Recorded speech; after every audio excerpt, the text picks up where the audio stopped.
Hello, Cubitt Community Radio listeners. This is Vanessa Mural, and I'll be your host for today's show.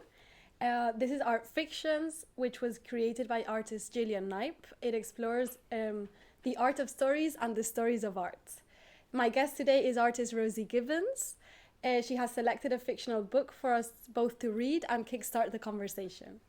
We'll be winding our way through the text, its characters and ideas, then ending up at what's going on in Rosie's studio. So, welcome to Art Fictions, Rosie. Thank you for having me. It's honestly a pleasure. Today we're going to be discussing Japanese author Sayaka Murata's debut short story collection, Life Ceremony, which you brought with you. It was published by Granta Books in 2022 and has been translated from Japanese to English. So it's a short collection of 12 stories where Murata explores societal pressures and expectations, capturing the rituals that shape our lives. And these rituals go from weddings to funerals, everything in between. The stories delve into the themes of love, grief, conformity, identity, tradition, and the challenges of fitting into modern society.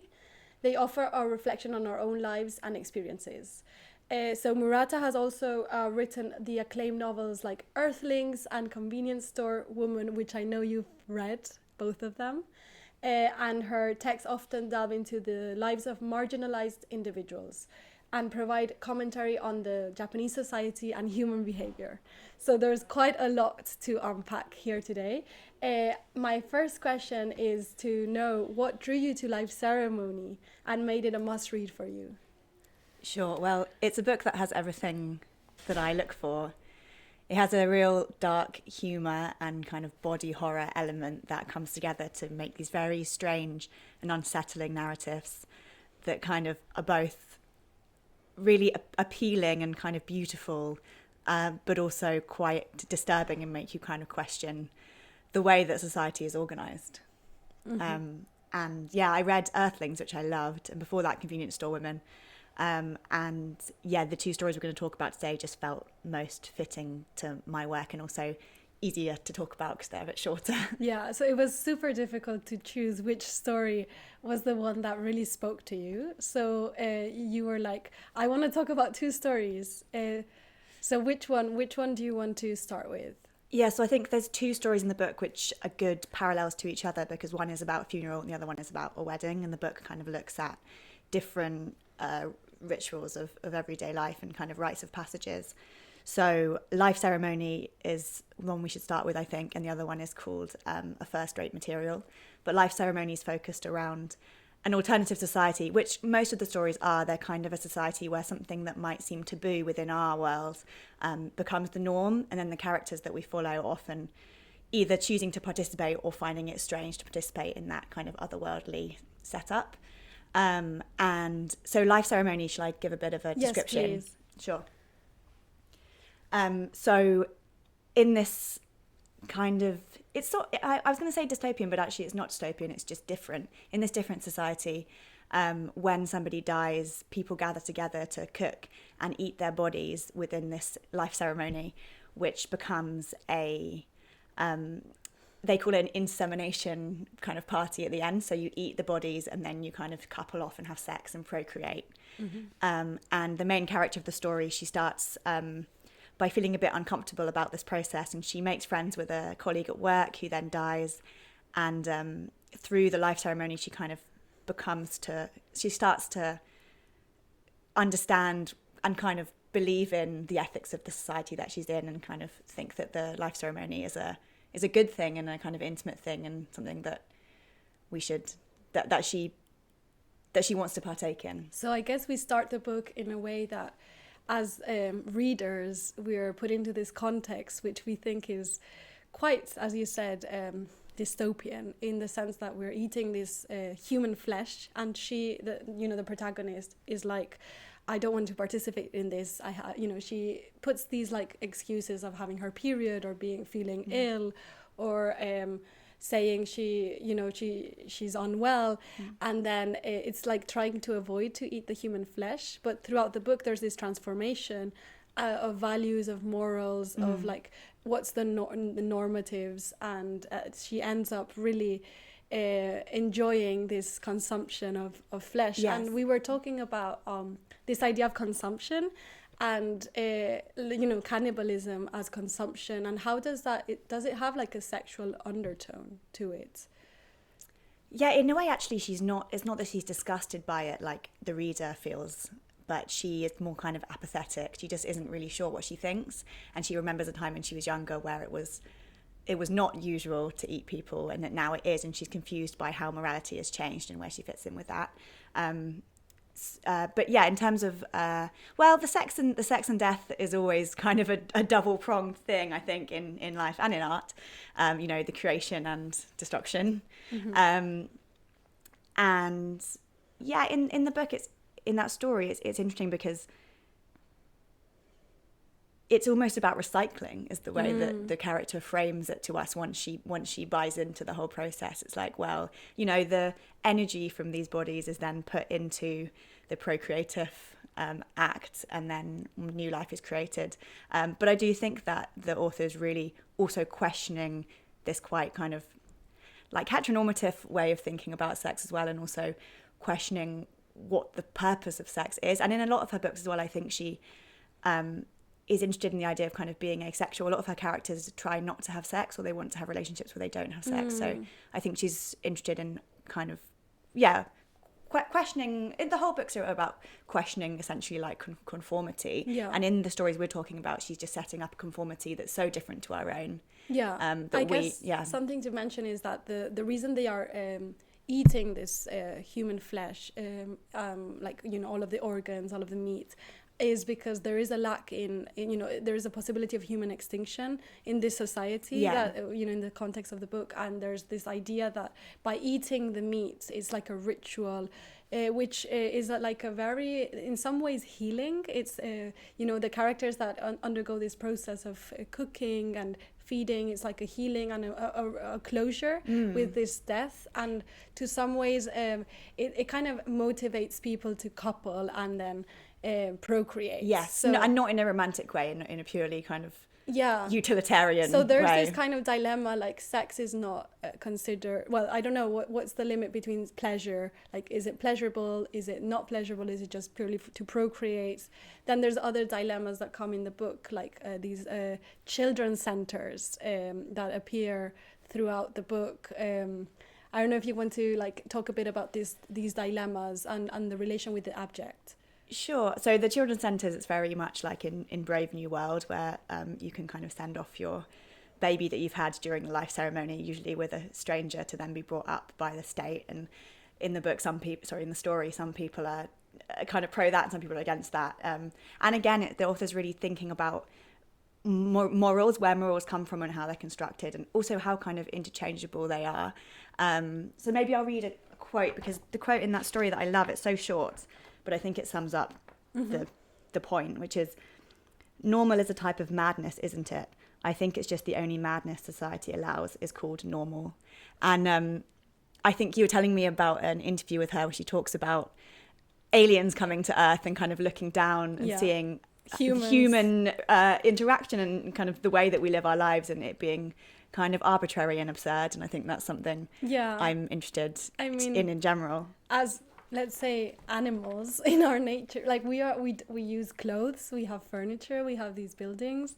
Every other creature in this planet is unclothed. Like, imagine how aliens perceive humans. Like, they must be thinking we are such weird creatures. Yeah, and actually her book Earthlings, which I'd also recommend, the main character in that is she thinks that she's from another planet, and it's about her trying to kind of get back to her home planet, but also observe kind of anthropologically the way that humans are living.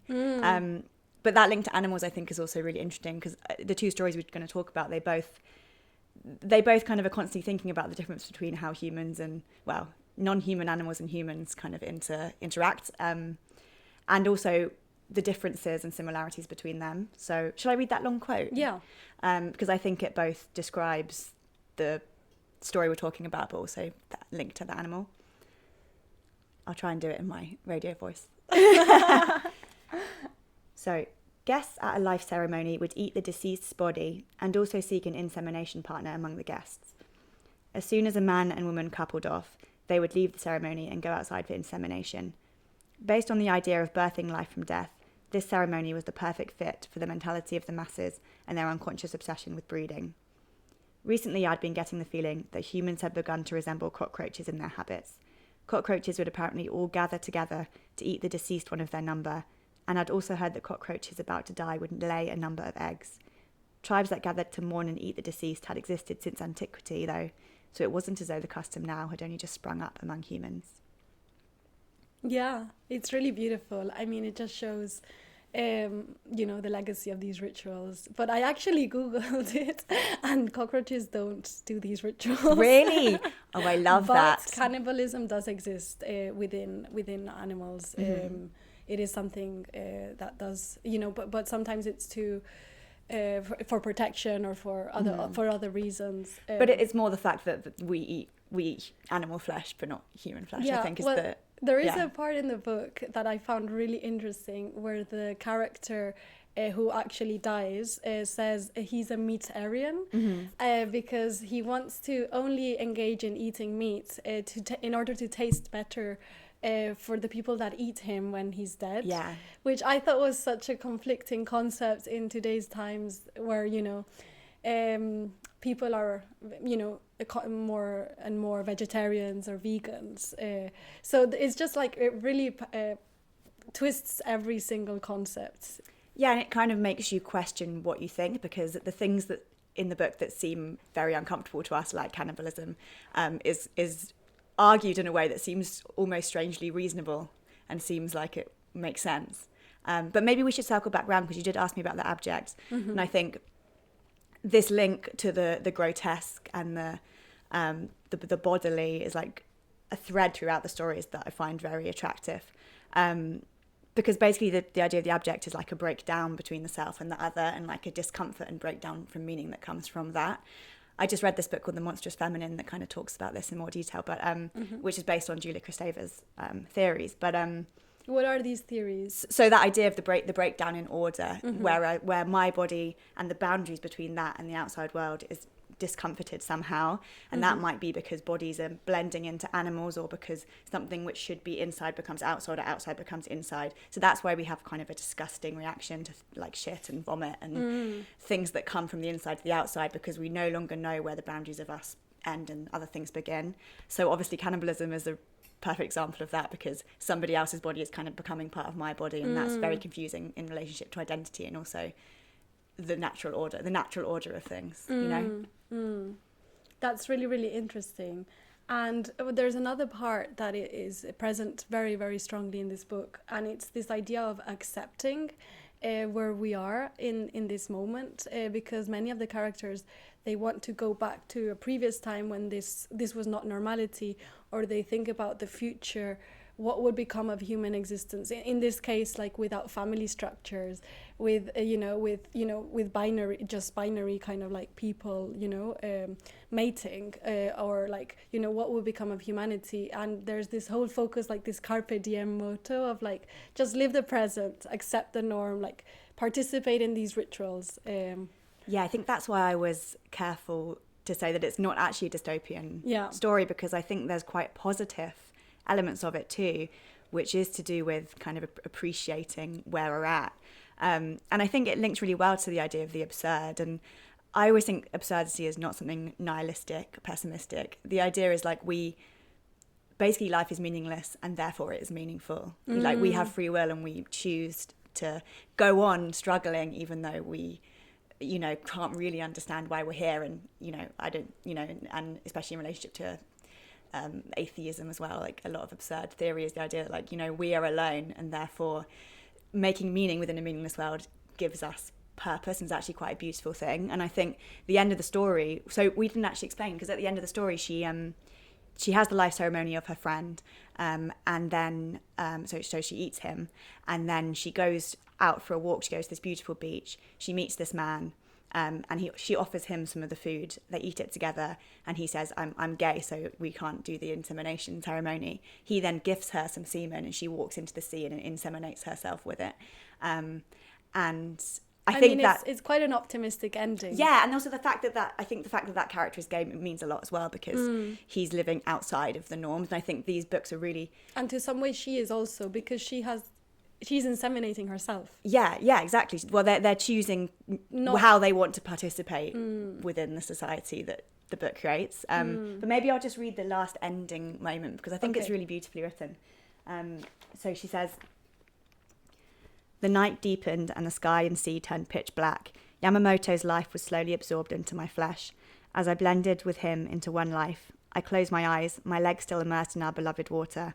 The sound of the waves caressed the eardrums of us all there engaged in insemination." It's kind of dark, it's kind of beautiful, and I think that's what I love about the book. Yeah, it's incredible, and it's such a plot twist, like that at the end she's like really enjoying this moment, and it's very cinematic as well. You were talking to me about this book that you read, that you visualized this scene like this. Oh no, I was just talking about that book Perfume, where at the end it's about a character who makes this scent that basically makes people go mad with lust, and then there's this huge orgy at the end, and it's really cinematic as well. Yeah, but I just love the idea of the beach, and everyone's out on the open having sex as well, because it's not a shameful thing anymore. Well, that's the thing. Not that it's shameful now either, it's just different. Yeah, but they do talk in the book that in today's times, sex is seen as, well, in the times that you and me live now, sex is seen as dirty. That's why we hide ourselves. But in the book, people can just do it out there in the public. I'm not sure if that's what she means, though. I think it's more like that we have sex in the book. They have sex like animals, and it's like not. It's not a hidden private thing. It's a public thing. Exactly. For like the good of the race. Yeah. And I guess with this closing that you just read, it will be a good moment to move on to the next book that we want to talk about. Yeah. Which is called... Next Story. Exactly. A First-Rate Material. So do you want to give us a bit of an overview of what this story is about? Sure. Yeah, it's the first story in the book, and when I read it, I was immediately like captivated. So it starts with a character who goes for dinner with her friends, and she's wearing a jumper that's knitted from human hair, and it slowly becomes clear that this is a world where human remains are reused after death, either as clothing or as furniture or as jewelry. And there's lots of really like incredible descriptions of how different parts of the body are like practically used. And the main character is getting married, and her fiance is strangely averse to this process of reusing bodies. But we kind of take the position of the protagonist who loves it. So there's this weird thing where we are identifying with the person who is part of the taboo that in our society feels very uncomfortable, and the person who's like against our protagonist is the person who is more how we naturally would feel. And then throughout the story, she's trying to convince him more and more that this process is good, and she's gifted a veil on her wedding night made from the skin of her father-in-law, and her partner, who's then sees the veil, sort of strangely has a cathartic moment where seeing his father's dead skin over the face of his wife kind of makes him feel like he fits more into the society. There are so many topics to discuss here. I mean, there's this idea of like the fact that wearing the skin of the human, like, does that bring us closer to that person? Does it like enhance a connection with them? You know, maybe there's a part that it's like it's kind of like analyzes like is that the husband healing with his traumas? Maybe he didn't have a relationship with his father, and it's very like a Freudian kind of mocking. Yeah, it's a very funny bit where he they're talking about why he doesn't want to wear the human skin. Actually, maybe I have the quote. How come he's so neurotic about human materials? And then the woman says, I don't know, it's probably something to do with having a bad relationship with his father when he was little. He ought to get some counselling, it's abnormal. So it's kind of making fun of, in a way, like how we read into trauma. But also, like, more seriously, it's like, well, the question throughout the stories is, well, what is normal? And it's just kind of happenstance that the society has developed the way that it has. By It the- could be another way and we would find it completely acceptable too, and morals are fluid. Exactly. I mean, by the end of the book, I even question my own morals and values, because the protagonist in this case is really defending her stance of like reusing human skin is so valuable. I mean, it is barbaric Not to do not that. to do Yeah. that, because why would you not recycle a material, you know, and reuse it? And you know, she finds our society, like his value is barbaric for burning humans Because it's not being recycled. exactly. Yeah. So there's this idea of waste, there's this idea of recycling. In a way, it's like this idea of immortality as well, like these objects that are being made with human flesh, with human bones, skin, do they live longer than humans themselves? I mean,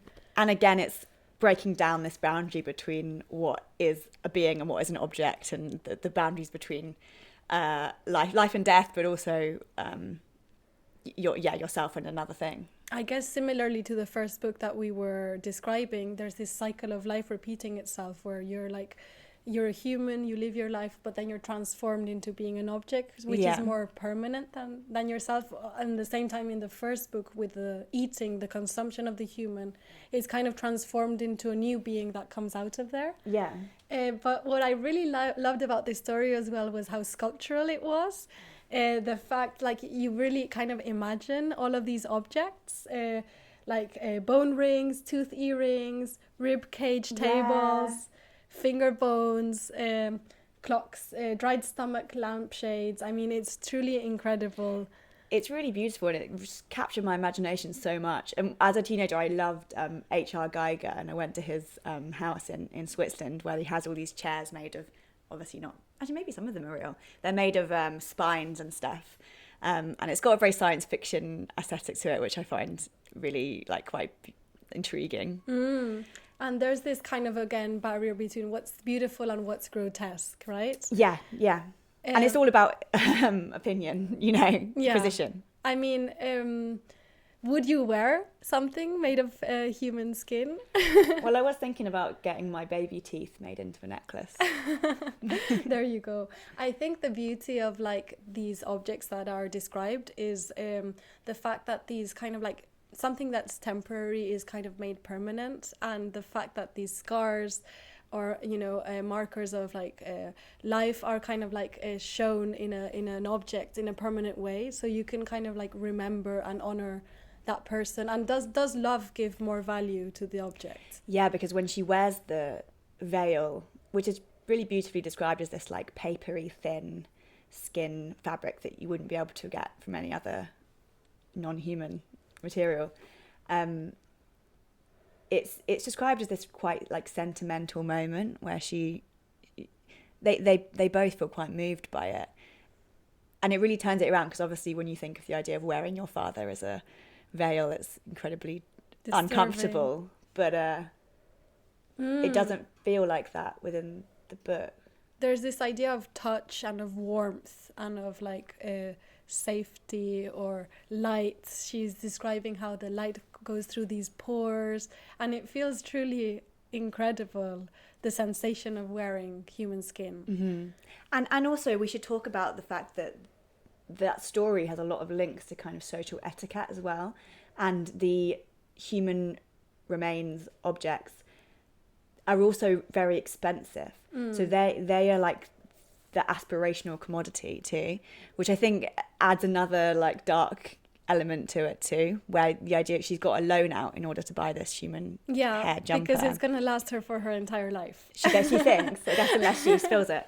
But the story starts with these observations of people in this kind of fancy tea room, and they're all being incredibly mannered, and she's worried that she's spilt jam on her top.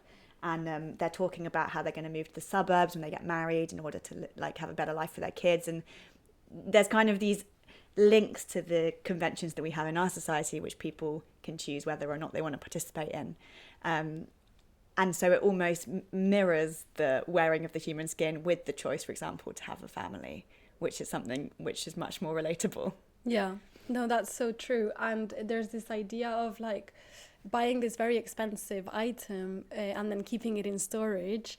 and not ever using it because she can't use the human hair sweater she's wearing in front of her husband at the beginning of the book because he is completely horrified by it. So there's this idea of like wearing this social status symbol to impress others. You don't really do it for yourself. But then I also viewed this part as like body control, which I know that you didn't share that same kind of view or feeling about this segment as I read it, but I kind of felt like there was this pursuit of her husband to control her body, not allowing her to wear human skin items. No, I do agree with you. I think that's part of it. I just also felt, because we empathise with his position more because it linked more with our society, there was confusion there in terms of whether our main character was being manipulated or whether he was actually taking the ethical position. But I think that's a good point to talk about the fact that it is a marriage, and the ritual of marriage has so many strange traditions when you actually think about it. And I think the mirroring of that ritual with the fact that they're wearing all these human veils and stuff, it kind of shines a light on the absurdities of the way that we live our lives as it is, and the strangeness of marriage, and the fact that those traditions it's arbitrary the way those traditions have worked out, in terms of like the way that patriarchal I guess the patriarchal system has like made marriage the way it is. It's not like an organically natural human thing to necessarily get married or even necessarily live in like a nuclear family situation. I don't think anyway. And so it makes me kind of question everything. The fact that the wearing of the human skin is so normal, Yeah. That seems like very obvious thing to say, but I mean, the ending of this story is also very optimistic, in a sense. It's very romantic. Yeah. Do you want to share the quote of the ending of the story? Yeah. Maybe I'll also just read another quote about the commodity status. So she says, "No way, you're telling me that even with your budget, you're not going to buy that shinbone chair or ribcage table or the fingerbone clock or the dried stomach lampshade." It's just very nice. But yeah, to talk about the ending, it's kind of strangely positive, romantic. She says, "Right now, the live Naoki, not yet converted into a material, was holding my hand. We were spending our very short time as living beings, sharing our body heat. Feeling this life was a precious momentary illusion, I squeezed his slim fingers even tighter." So lovely. That's so lovely. And I think it's one of the only moments where there is actual real connection between this couple, and it was through the sharing of wearing the father's skin. Yeah, because I think actually a lot of the characters are alienated throughout the book. A lot of the stories are about trying to find connection or trying to actually live inside your body and feel present and failing at that. So when the small moments come where there is a proper feeling of love, it's rare, but also makes it more powerful, I think. Yeah, this idea of alienation, I think, is very, you're wearing someone else's skin, but you still can't feel connected to another person because they're dead. It's a pretty obvious metaphor for like loneliness, I think. And I'm going to make a very twisted change of segue. Yeah, segue. I know that both of us felt that the short story, literally it's 6 pages long, Pucci, was very striking. And I wonder, what does that story question as readers? Yeah, it's kind of the most fucked up one, I think. It's the one that made me feel the most ethically confused about who had the power and what the message was. But essentially it's a story of 2 young teenage girls who keep a man as a pet. They call him Poochie and he acts like a dog, and they feed him. He wears a collar, he walks on all fours. And I think it's just very uncomfortable because you're assuming some kind of fetish relationship, or at least I was. And you're trying to work out like who's getting what out of that dynamic, because everybody's playing their role. Yeah. So these 2 girls after school go to the mountains to feed Poochie, and you as a reader think it's a dog, but then realize it's an old man. It's a man, yeah. Wearing glasses, who manically shouts, "Finish it by 2." That's the only thing he says. Almost like that's his bark. Yeah, and then they kind of like pet him, and then that's all. And feed him. Yeah. we both found it so disturbing, and I still question why, because as you said, everyone's taking their own roles, they're accepting their roles, they're living their roles, but for some reason it just feels very disturbing. I think because you expect that the power is in the man, but actually it might be with the girls. It's kind of unclear whether he is there by choice or because he can't get food anywhere else. Yeah. But the fact that he's saying finish it by 2, I just kept thinking it feels like that's something you would say in like an office environment. Yeah. Like finish it by 2. Yeah. So I almost wondered if he'd rejected his role as like a functioning cog of society and decided to become a dog. In one review that I was reading, that was written, they interpreted him like a homeless person. So that's the other way, which is very different. Which is very different, and I didn't really think about that. But it kind of has to do as well with conformity and with labor, which I know are topics that you also like are interested in your own work. And this idea of what you said, like freedom and restraint, like at the end, this dog is actually free. Like this dog, which is a human, is actually free, and like he's not locked, Yeah, they say he's not tied up, but he decides to stay, basically. Every time they go, he's still there. So it's unclear. It's unclear, but it's in my mind a lot. Yeah. And I guess now we can't wait to hear what your work is about, because it is so very much intertwined with the themes of this book. So Rosie, you're a British artist who makes performances, videos, sculptures, and installations that feature your body.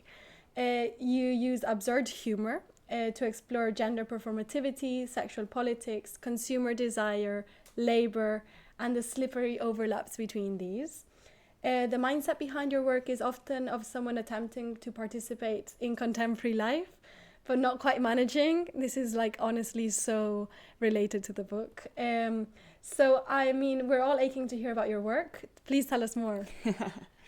Well, that was a good overview. I mean, I think the way the book is relevant is definitely, trying to observe the everyday absurdities in life and kind of highlight what's strange about them. Mm-hmm.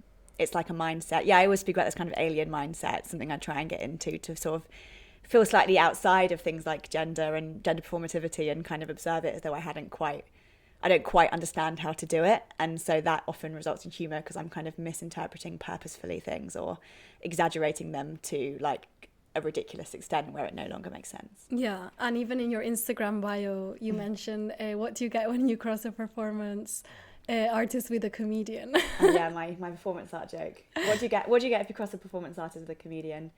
A joke that no one understands. That's also a bit self-deprecating about performance art, though. I do like it. So you were talking about this idea of absurdity, and I know we were talking about, like, for instance, Albert Camus as one of the theorists who's talked a lot about absurdity. How do you absurdity feed into your work?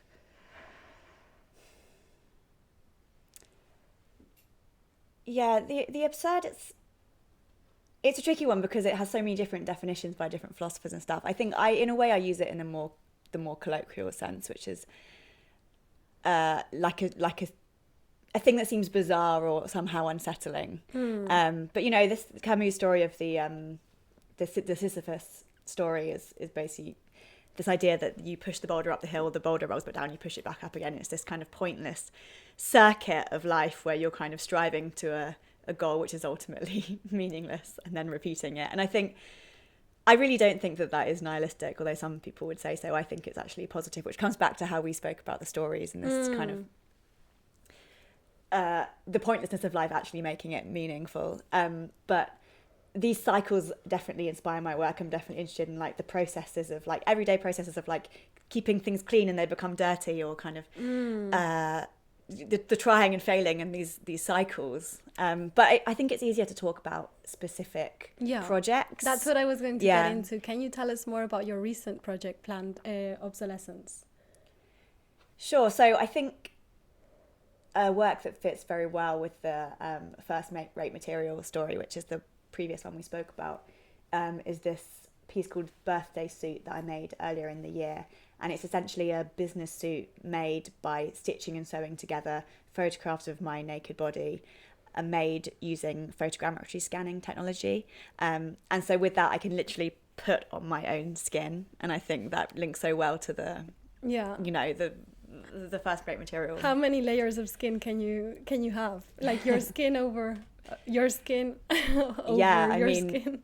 Layers and layers of my own body on top of each other. It's almost like putting on myself again and again and again. Yeah. And I know that you use this digital check motif as well as a reference to nothingness. And well, not in this particular work, but we will get into that as part of the series. Yeah, so the series Planned Obsolescence, it involves sculptures, video, performance, and works on paper. And it's based on bodies and printers, domestic printers combining. And I use, as part of that, this grey and white check, which comes from that photogrammetry scan that I mentioned earlier. Which is basically when you have cameras circling the body, which then take a 3D image. And when you get back that image, you have both a PNG flat form, which is what I made that skin suit out of. And you also have the 3D digital body, which is made of this grey and white check, which is something that I use again and again in that series to kind of represent for me kind of the layer beneath the skin. I'm always thinking about what different materials represent. So, for example, velvet might represent the flesh layer when the skin is peeled off, and then below that you have the organ layer. The check layer is kind of a strange negative space layer for me. And sometimes digitally. you put it at the top layer as well. Yeah. I mean, I'm always changing around the layers. But yeah, so that project was kind of inspired by the future of technology, which the 3D printing represented to me, and also the past of technology, which is like the shitty 2D office printer, which is constantly breaking and frustrating for me. So I think I was wondering about the way that bodies can combine with objects, and the future of like the cyborgian body, where it might not always be as efficient as we expect. Like the 2D printer is famously bad. Yeah, I saw some beautiful images in your studio where you had scanned your own body and created these elongated fingers and double faces, and they were really amazing. Thanks. So hear what you said about the printed photographs. They merge, objects become bodies, bodies become objects, and that is so linked with what we've just been talking about as well. And do you want to talk about your Eating Myself piece? Sure. So that's a small sculpture that I've shown recently at Pictorum Gallery. It's part of this bigger Planned Obsolescence series again. And because that project was inspired by different types of scanning, I started thinking about body scanning. So there's this thing called the Human Project, I think it's called, where they sliced up bodies and then scanned each of the slices, so you can kind of see how all the organs are arranged in a 2D way. And I wanted to combine that type of scanning with the 3D photogrammetry scan. So it's a small sculpture made of fabric, which sort of looks like a fabric version of one of these chopped bodies. But within the stomach, there is a 3D print of a tiny version of myself. And so I was thinking that it was almost though I had eaten a version of myself. I was consuming myself.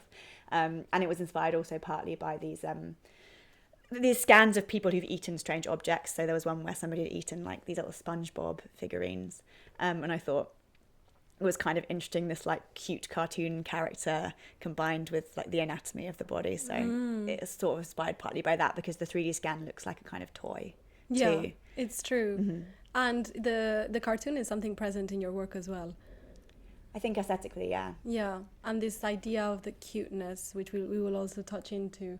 Maybe you can tell us more about your Dirty Pillows, which I believe, is it your first series of sculptures? Yeah, it's kind of an ongoing work, but the first sculptures I ever made were called Dirty Pillows.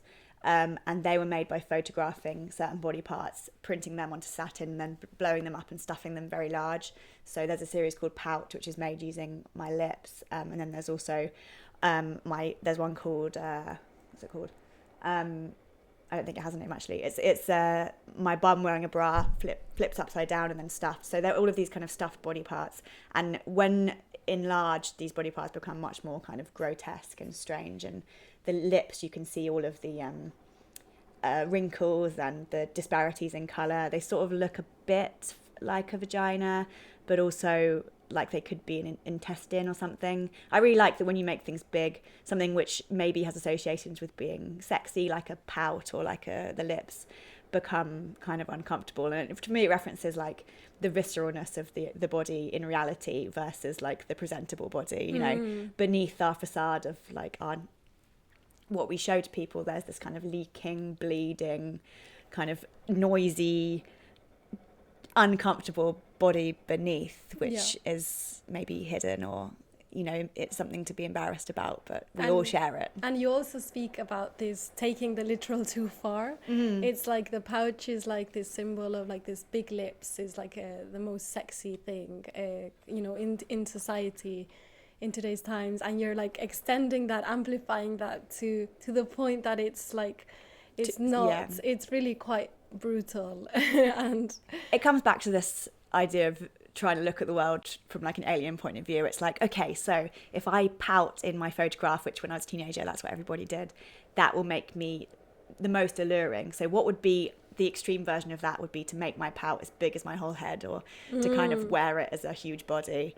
But obviously that has the reverse effect because it becomes kind of grotesque or strange or funny. Yeah, so something to mention about this series, they are pillows, but they're not just sculptural pillows, right? You also have formed photographic collages out of them. And in what ways do you use these pillows? Yeah, they kind of keep coming back through the work in different ways, whether sculpturally in combination with found or everyday objects, or through like photographic assemblages or collages. And the title Dirty Pillows, by the way, comes from the film and book Carrie, the Stephen King book, because that's what Carrie's mother calls her boobs, as kind of an insult, that she should be ashamed of them, her dirty pillows. Yeah, I had to Google it, like literally like in the slang search. But this link to horror, I think, keeps coming back through and again. I'm very inspired by like body horror movies and books, which is why Life Ceremony too feels so relevant. I made a whole series that was based off these anatomical Venuses, but also linking that to horror movies like The Human Centipede, like the Hellraiser franchise, like Alien. And that book I mentioned earlier, The Monstrous Feminine, kind of really reconfigures those and talks about the female characters in horror movies as these kind of feminist like feminist metaphors for like the abject body. That's super, super interesting. And maybe it's a good moment to move on to another of your works, titled The New Me, which I was very, very honored to have seen in Chicago. And you made this work with data. So how did this video project come about? So it was conceived last year through a fictional dystopian style company that I invented called the Ilium Corporation. And that became the structure for the whole series, where I then invented these pointless parody life-enhancing products, which I made adverts for. So there's 3 videos. One of them is a cleaning suit, which kind of resembles a muscle man outfit, which you can use to clean your house with. So you can use your whole body to clean your house. The second one is a kind of parody of a wellness machine, in which you pedal with your feet, which helps your hair to stroke your face, giving you the feeling of kind of being like a cat. And on the stomach, there's a machine which was actually appropriated. It's a 18th century vibrator, but I used it as a kind of purring mechanism. And then the third film is a toothbrushing machine, which is meant to increase intimacy, although obviously it doesn't really. You strap it onto your face and you can brush a friend or partner's teeth, and it kind of emulates a strange kiss. Yeah, so the whole project was kind of looking at how desire for commodities are constructed, the kind of bodies that are used to advertise them, but also the kind of the kind of goals that we have in terms of the products that we buy, how they affect identity, and also how they link to gender. Yeah, I mean, these products that we are being sold in a way are complicating our lives more, right? I'm always looking for these kind of long, complicated chain reactions, ways to do quite simple things in a complicated way, both to kind of insert some agency into like the objects and how we interact with them and the manufacturer's intentions. But yeah, also to kind of maybe like waste time in like an efficiency-driven society, you know? Yeah, it's so like contradictory in a way. And from these products, I guess the fact that, you know, they are video works, but also NFTs, it makes them like pointless in a way, because you can't actually, physically use them. Yeah, so I wanted the absurdity of the project to be taken to another level, and that the only way you could actually purchase the products is in digital format as NFTs. And it kind of interested me, the idea that you might have like a metaverse home or a metaverse body, which obviously doesn't need to be maintained. You don't need to clean it. You don't need to brush your teeth. But that maybe items would still be put in those spaces as like a mark of some kind of social capital. So maybe you still have a Dyson Hoover in your metaverse home, even though you don't have to use it. So yeah, you could only buy these products as digital versions, which I thought was kind of interesting. And the aesthetics that you used to make these videos, they had this kind of like advert like DIY housewife. Yeah, well, it was kind of, I wanted to use a sort of retro-futurist aesthetic, because I'm always really interested in like projections of the future but made in the past, when we can't quite understand when people haven't quite understood what's possible yet, it kind of skews their understanding of what technology will become. So the three products that I made are very low tech, and they're kind of cobbled or Frankenstein together from existing items from the past, rather than, you know, being made in VR or something that would actually be a future dystopian thing. I was kind of imagining what the future would look like, but if I lived in the past. Do you see what I mean? That's so fun. I mean, there is an element of play in all of this, right? But I know that you do mention that your process is very, you know, you're quite strict and methodical in your process, but at the same time, when you're looking at these videos, it's like so fun to just see how you're like really pushing your body to the limits. I mean, to take something that might seem silly incredibly seriously, I think is very important. That's kind of what she does in the book as well, because the conceit can be described in one sentence, you know. People eat people and then they have sex. That's basically the description of her world she's created. But by really being rigorous about what that world might look like, you learn so much more, and you can think so much more about how it reflects our society, you know. Which I hope is kind of what my work is doing. That's so true. And there's this fascination you have with the cute as well, which kind of links to the last story where there's these two cute, you know, little girls. Like you have this aesthetic of the cute that's ongoing. And particularly in this series of The New Me, did you look into that aesthetic as well? I mean, I think because I remake things which might seem grotesque or visceral in fabric, it gains a kind of cartoon aesthetic, which kind of links to the cute too. But within The New Me, I was specifically interested in how cuteness is used to kind of sell commodities, and the way that the cute item for the consumer becomes both like the child of the consumer, but also we have some kind of power over it. Like we become the mother of the item, where it's in our care, but then within that there's a certain like desire to kind of have dominion over it.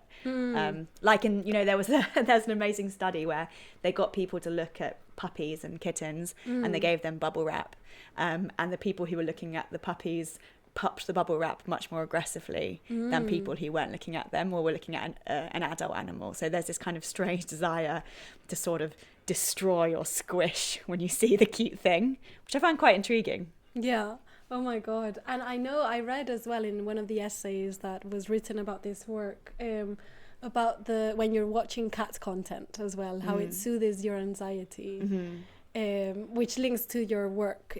One of the 3 products that you have. The wellness machine is meant to make you feel as though you are a cat, maybe. And which actually, you know, I keep linking back to the book, but you know, this link between the human and the animal, you know, is something I've always been slightly interested in too. It's like, which animals do we want to identify with? Like, it's sexy to be a Playboy bunny, but is it sexy to be like a Playboy alligator? You know, how do we relate our humanness to the non-human animals? Yeah. This goes as well to what we create meaning to, like, why is this cat sexy and not the alligator? Yeah, or there was the world's sexiest cow. I think there was a poll. It was quite sexy though.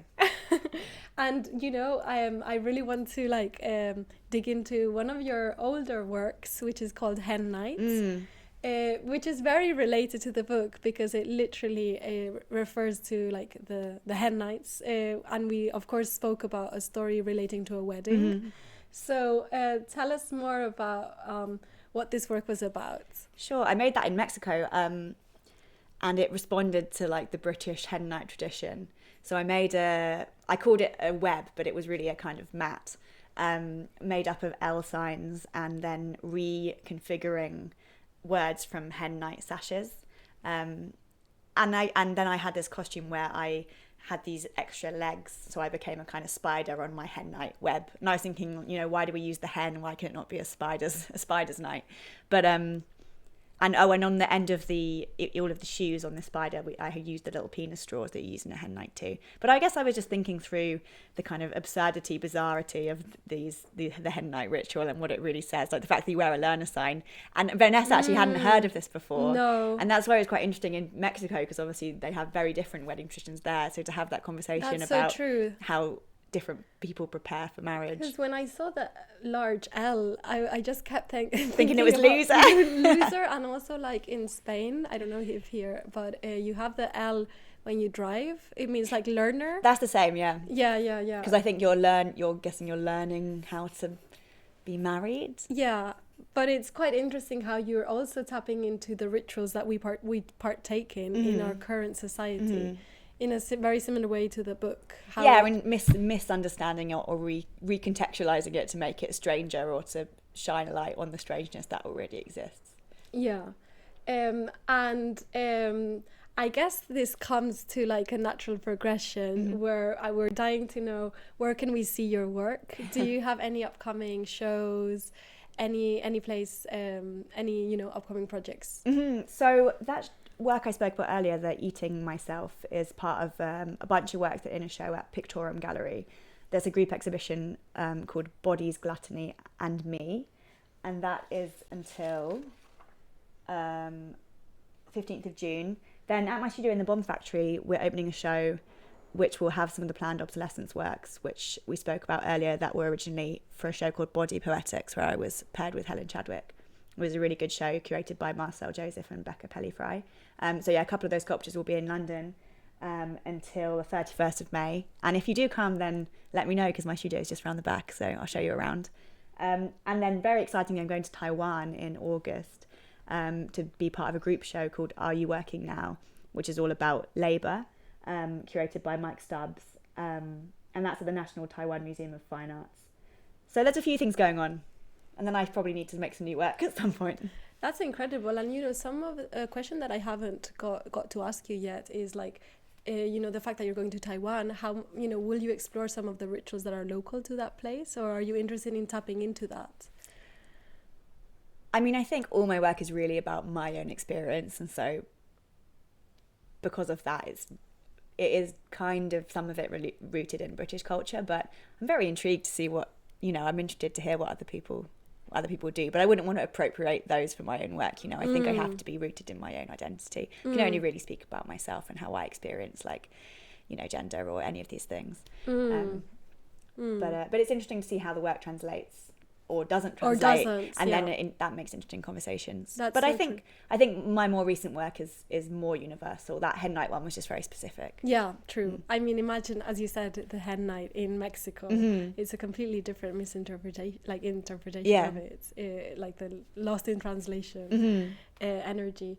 Consider, well, I can see you have another book here that you've brought with you. So are you reading it, or are you planning to read it? Well, it just arrived this morning, but if you like this kind of thing, it seems great. It's called Walking Practice by Dolki Min.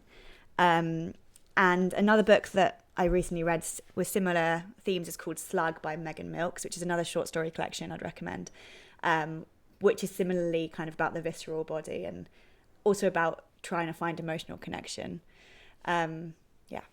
Amazing. And I know you've read Angela Carter, Gabriel Garcia Marquez. I mean, your list of books was really incredible. Yeah, I think I listed a lot of books that have a magic realist element, and it really appeals to me, like everyday life, but where something is slightly different.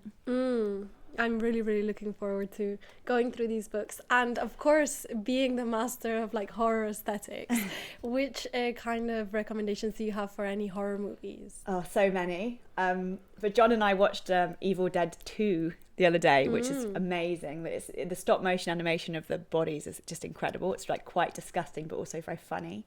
And then also a film called Men was amazing. It's directed by the same director as what's it called?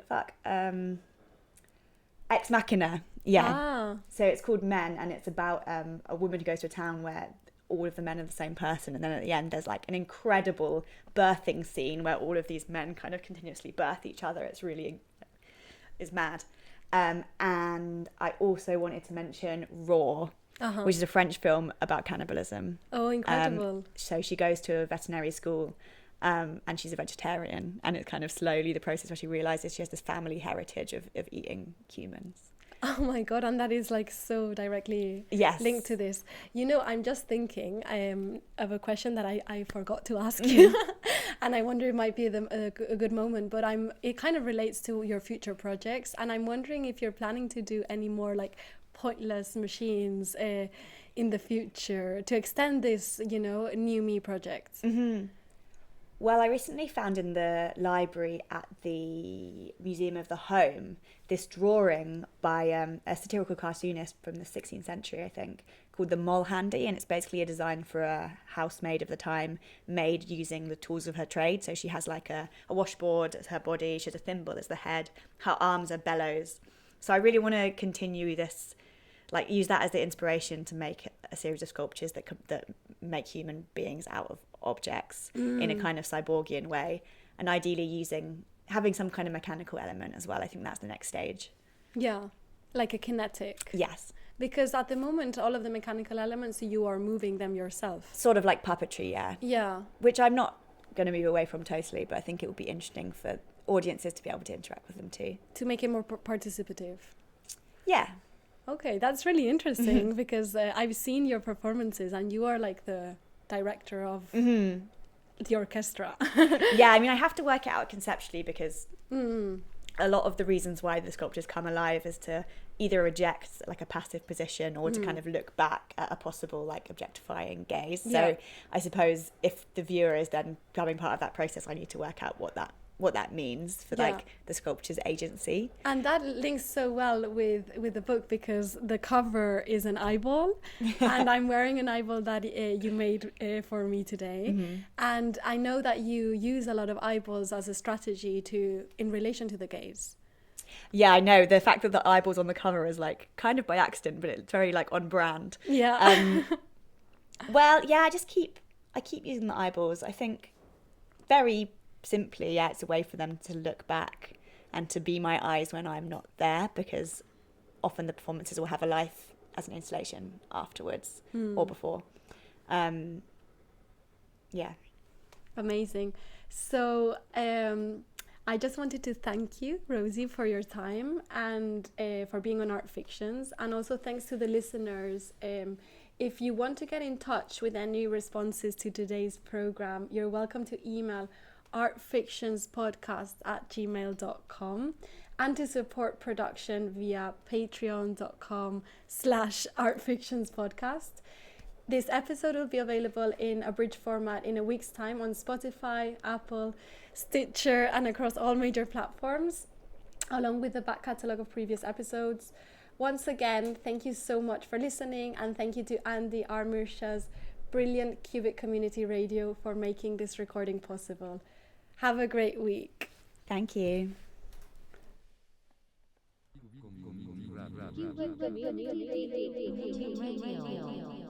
Cubitt Community Radio.